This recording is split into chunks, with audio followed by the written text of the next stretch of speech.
it's Meteorologist Jim Caldwell here in the Alert Center for WKYT, and getting you a first alert because we are going to be talking about some thunderstorm chances, especially as we get into the weekend. Those storms are going to increase for Sunday, especially Sunday. Now, you might even run into activity later on in the day. What we have out there right now, let me adjust this. There we go. What we have out there right now, you've got a mix of sun and clouds. Temperatures that are running in the 70s. That's what most of us are experiencing at this particular moment.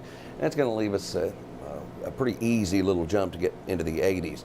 I've been watching this all day because it was getting awfully close to Chicago, third largest population in the country as far as the city's concerned, and it kind of faded a little bit, so that's good news because you're talking about a lot of people that could have been right in the middle of it. It's hard to see on this map, but it's there. You can kind of see where the city really begins, where the neighborhoods start sprawling out there and you get there. So I've been watching that, and of course I've been watching this because some of this will eventually advance into our skies. You got some thunderstorms out there associated with that already in Paducah, really loud out there.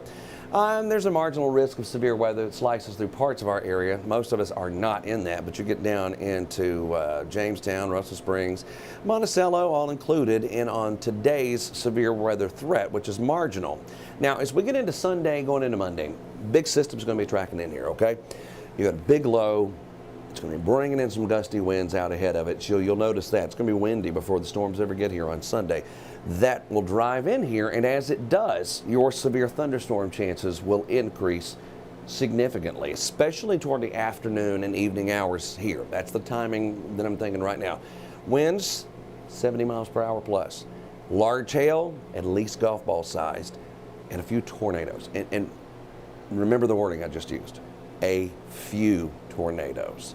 So that meaning more than one. Now, don't get locked in on that and think everybody's going to see one.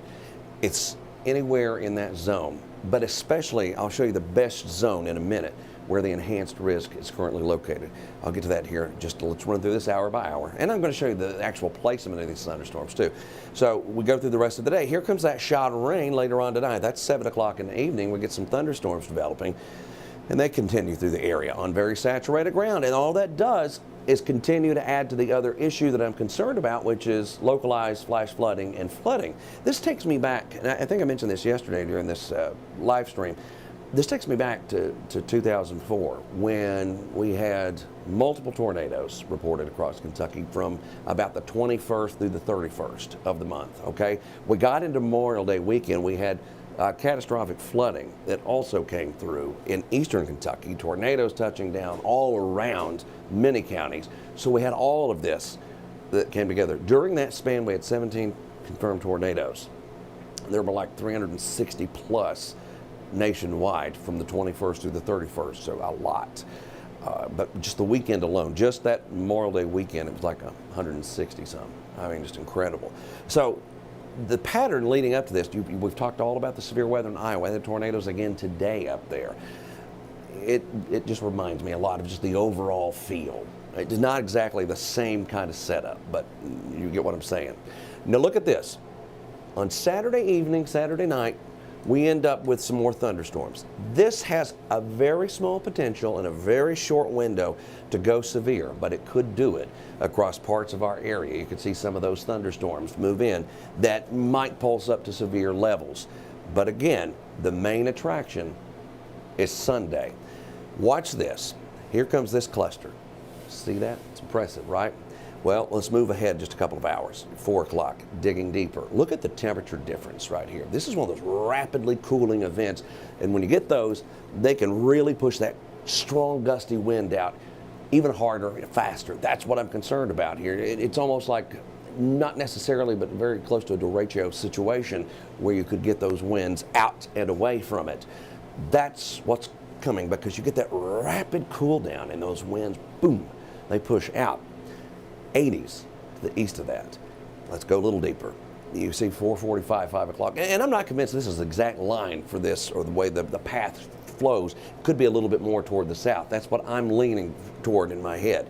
And then you see that one goes through. Well, that's one wave. You get more that start firing up and then racing into the area as well, giving you a continued threat of severe weather. I like to watch. I told you I was going to show you the enhanced risk. Yes, we're under a first alert weather day on Sunday for all of the reasons I've mentioned, but here's what I'm thinking. There's your best zone of formation. It's already highlighted within that, in that enhanced zone for significant severe weather, because on day 3, we don't look at specific elements. But I can tell you what I think they're going to be. Damaging winds of 70, tornadoes, and the possibility of that large hail. That zone's the best position for it right now. But the more I look at some of the new data, you might see this extended, all of it extended, okay, as we get deeper into this. So enhanced on day 3 is a big deal. Can it be modified? Yes. Could it weaken? Yes. But I don't think so. I think it goes the other way. I wouldn't be surprised if before we get to Sunday proper, we don't at least go to level 4, level 5, which puts you in moderate or high, somewhere in the country. Now, high might be extreme, but we could at least go to level 4. So what you need to do is stay prepared. Keep your phone handy, keep your Facebook handy, keep your app handy, WKYT, the weather app, our news app, and that way you can keep up with exactly what's happening out there. Because I know a lot of you are going to be out of pocket. You're going to be out there trying to have some fun as we get into an extended weekend. But this could really get in and ruin your plans in a hurry. Appreciate y'all stopping by. We're going to be back on live television in about 15 minutes for WKYT News at noon. Have a wonderful rest of your day and a great weekend.